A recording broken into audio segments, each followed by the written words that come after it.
Bruno Marchal, mental coach à Montpellier. Le coaching, c'est par WhatsApp ou par téléphone, par audio en tout cas. Et ensuite, c'est 15 jours de suivi dans la formule. Dans quelle formule? La formule, la formule efficacité. Aujourd'hui, on va parler de crise existentielle pour bien la comprendre. Vous savez que dans 2 jours, mercredi, sort la formation qu'on m'avait demandé tant de fois, comprendre la crise existentielle à fond, à fond, à fond. Donc, je vais vous parler de la crise existentielle de votre conjoint. 80% des personnes traversent une crise. Aujourd'hui, je vais vous parler de l'homme et la crise existentielle, et demain la femme et la crise existentielle, ce sera un avant-goût de la formation qui sera bien évidemment infiniment plus complète, puisqu'on parlera de neurosciences, de ce qui se passe dans le cerveau pour bien tout comprendre, ce qu'on doit faire et ne pas faire. Pendant la crise existentielle, votre conjoint, 80% des personnes d'une classe d'âge traversent une crise existentielle, notamment entre 40 et 50, mais plus de 50%, voire 60%, entre 30 et 40, traversent aussi. Les hommes et les femmes ne traversent pas la crise de la même façon. Il y a toujours un déclencheur, au départ une souffrance, un décès d'un proche, une maladie, quelque chose comme ça. Parfois une remarque d'un client, d'un patient qui vous dit vous prenez la retraite quand, ou quelque chose comme ça.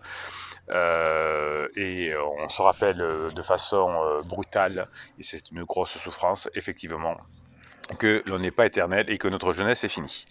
Donc l'idée, c'est pour la personne en crise, c'est maintenant ou jamais, hein. Aux États-Unis, on appelle ça la crise de milieu de vie. Et de mon point de vue de coach depuis 1999, le sommet, c'est entre 47 et 48 ans. Voilà, alors j'ai fait ça à la louche, en préparant cette formation, je me suis repenché. Oui, effectivement, c'est surtout entre 37 et 48 ans que commence la crise.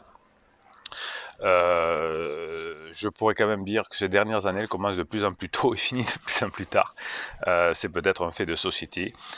Comme d'ailleurs la société n'a plus de modèle d'existence véritablement, eh bien, on essaie de se l'inventer avec, et la crise ne nous aide pas puisqu'on fait beaucoup de bêtises. Avant cet âge-là, on veut faire sa carrière, on a des enfants, donc on est un peu surchargé, on est en phase 2 du couple, la phase de distanciation, on n'a pas trop le temps de se poser de questions, et puis un jour, face à un choc, une maladie, quelque chose comme ça, eh bien, on va être obligé de se poser la question, hein. Voilà ce que j'avais noté. Certains disent maintenant, c'est maintenant ou jamais, hein. Vous avez dû entendre votre femme le dire ou dire quelque chose à peu près comme ça, ou vous l'avez peut-être pensé. Et un homme sans histoire depuis des années va être touché par le démon de midi, comme on dit. Une femme va abandonner son foyer et laisser un peu tomber ses enfants pour les yeux d'un bon galant, d'un beau homme galant de son entreprise ou quelque chose comme ça, à la veille de la ménopause, à la veille d'un bouleversement hormonal, peut-être même dans l'espoir d'effectuer un dernier enfant avant la fin. Donc aujourd'hui, on parle essentiellement des hommes, quelques témoignages. À cette époque, j'ai eu une élève jeune, belle et intelligente. J'en ai été très amoureux, j'ai failli quitter femme et enfant. Alors, j'ai aussi la stagiaire, hein, qui vient dans le boulot, l'étudiante, oui, c'est l'étudiante, c'était l'élève, la voisine. Voilà, pour les hommes, c'est une soudaine pulsion comme ça qui les entraîne dans un tourbillon qui passe, de l'intensité les surprend car ils ne gèrent plus rien. Euh, alors, certaines me disent je m'ennuyais trop avec ma femme, je m'ennuyais trop dans mon couple, dans ma vie. Et là, j'arrive à la cinquantaine ou en fin de quarantaine et je découvre ma vie. Alors, un homme me disait je suis tombé amoureux d'une fille, je suis tombé sur plus fort que moi, j'ai voulu la conquérir, mais elle m'a rejeté. Oui, souvent, un homme de 50 ans ou de 45 va tomber amoureux d'une femme de 25 ou de 27 et ça n'a pas fonctionné longtemps. J'avais l'impression que je vivais depuis l'adolescence dans un non-sens. J'avais décidé de me fabriquer du sens. Voilà, ça c'est un client qui m'avait dit ça une fois. Alors ça c'est quelques mois. Certaines doivent penser que je suis un vieux con, j'avais pris des notes, mais je m'en moque, j'avais renoncé à mon ego, je n'exige plus rien, je veux vivre tranquille, etc. Ça c'était un client qui traversait sa crise. Donc généralement, un homme autour de la quarantaine, cinquantaine va traverser l'apogée de sa carrière, il est au top, les femmes le regardent, il ne sait plus où il en est, et puis il va commencer à se poser des questions, j'ai réussi ma carrière, mais est-ce vraiment le top, hein, des personnes, 2 emplois parfois, en perdent un ou perdent leur emploi, et on se dit je vais me relever, mais là, on voit qu'on ne se relève pas aussi facilement à 45 ans, à 40 ans, on est trop vieux pour le marché du travail, entre guillemets, et on doit repenser son mode d'existence qui était le boulot à fond, le boulot à fond, le boulot à fond. Je suis hors de la maison, etc. Rien ne peut m'arriver. Et puis, soit un problème physique, soit un problème professionnel. Et là, on va devenir tout à fait bancal. Ça secoue, hein, bien sûr. Et si on est intelligent, on va prendre un coach pour comprendre le sens de la crise. Si on n'est pas, si on n'est pas suffisamment ouvert d'esprit, solide, on va prendre un pansement. J'ai noté que chez les hommes sont plutôt les difficultés professionnelles, la crainte d'un licenciement, l'approche de la retraite ou des premiers problèmes de santé qui vont susciter cette question un peu, on va dire, métaphysique, qui va nous faire entrer en crise. On se rend compte aussi chez un homme que les idéaux de 20 ans ne le sont plus à 40 ou à 50. Donc on veut d'abord dans un premier temps dire il faut que je les vive. Donc c'est pour ça qu'on va voir une jeunette généralement quand on est un homme.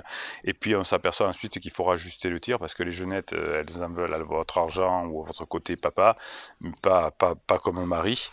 Et donc on va se retrouver au conflit de 2 générations, mes enfants et leurs copines et leurs copains qui sont un peu plus grands, et puis ces parents aussi qui ont vieilli, dont on devient responsable, donc c'est ce qui nous fait rentrer en crise, hein, les parents qui vieillissent et les enfants qui grandissent, et donc on aimerait bien rester dans une forme de jeunesse, parce que ça, c'est une période de vie qui peut devenir compliquée, et c'est pour ça qu'on a le démon de midi, entre guillemets, où l'homme va vouloir assumer son pouvoir, son vouloir.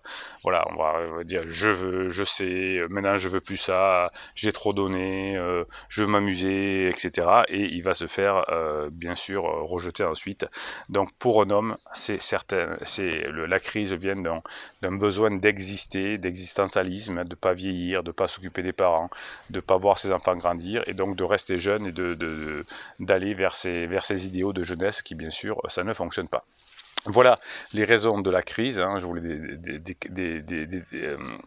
détaillerai en détail dans la formation, je suis en train de vous le faire, et je vous expliquerai notamment ce qui se passe dans le cerveau à ce moment-là. Voilà, ça c'était pour l'homme. Je vous ferai dans la vidéo de demain pourquoi une femme est en crise existentielle de mon point de vue de coach depuis 1999 en tout cas.